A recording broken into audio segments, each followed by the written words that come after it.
Hey, it's Mark Lanier with your video thought for the day. All right, we are climbing a week of mountains, sort of.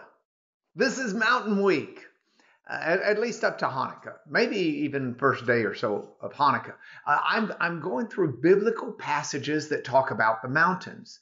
And I'm reminded, my buddy Pastor Jarrett sent me a text saying, remember the words of John Muir, M-U-I-R, Muir. I don't know how John says his name. Maybe you do. But he quoted him, "The mountains are calling and I must go." Well, that's where we are this week. We're headed up the mountain. Yesterday, I had a chance just to talk about a mountaintop experience, and I referenced the words of, he would make my feet like the feet of a deer to prance and walk upon the high places. Today, I'm going to contrast that with a passage that's one of the most quoted passages of the Old Testament prophets, I dare say, in all of history. Yeah, that's a bold comment. I could be wrong. Prove me wrong. It is found in Isaiah chapter 40, or as my British friends would say, Isaiah, chapter 40.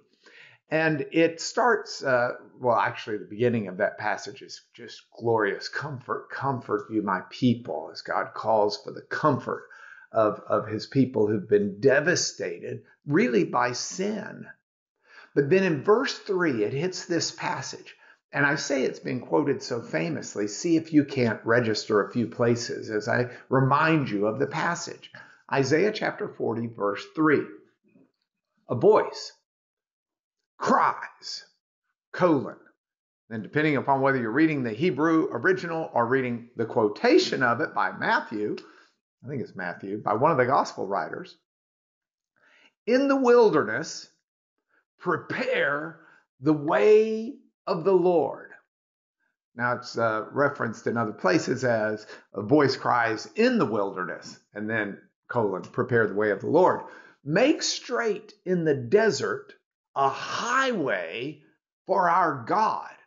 See, that Old Testament image is that there came a time where God left the temple, and the temple was destroyed by Nebuchadnezzar and the Babylonians.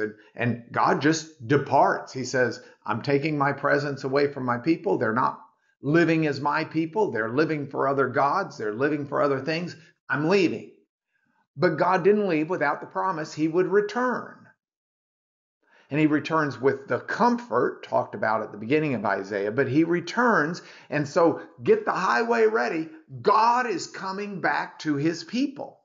And then it says, and every valley, all of the low spots, the bogs, the crevices, the canyons, every valley will be lifted up, and every mountain will be brought down.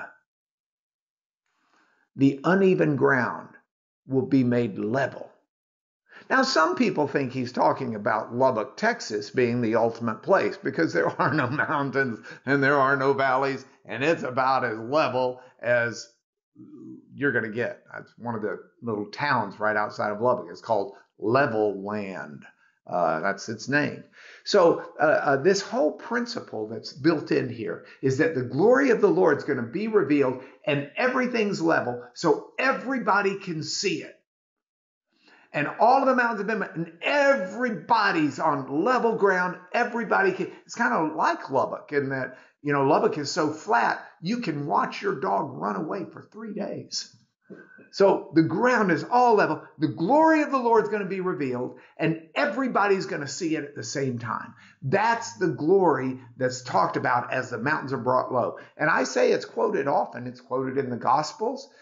It's quoted in Christmas. It's quoted in Martin Luther King. Oh, heavens, August 28th, 1963, maybe the greatest speech of the 20th century is I Have a Dream speech. I have a dream, he said, that one day every valley will be lifted up and every mountain will be brought down and the glory of the Lord will be revealed. And it's the way we need to treat others, is what he was saying.